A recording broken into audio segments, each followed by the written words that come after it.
حفل زفاف اللاعب الفرنسي عثمان ديمبلي نجم برشلونة على فتاة مغربية.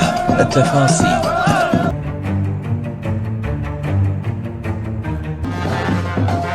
تداول مستخدم مواقع التواصل الاجتماعي صوراً وفيديوهات حفل زفاف اللاعب الفرنسي عثمان ديمبلي على فتاة مغربية.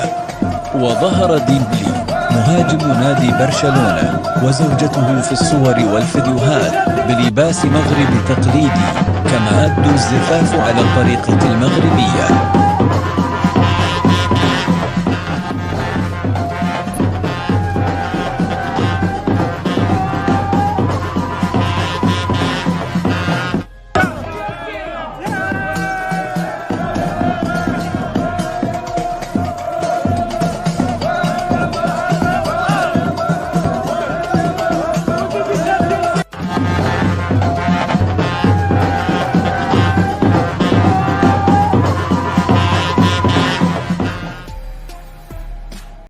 كان موجز إخبارنا اليوم. شكرا على المتابعة. المرجو الاشتراك في القناة وتفعيل زر الجرس ليصلكم كل جديد. والسلام عليكم.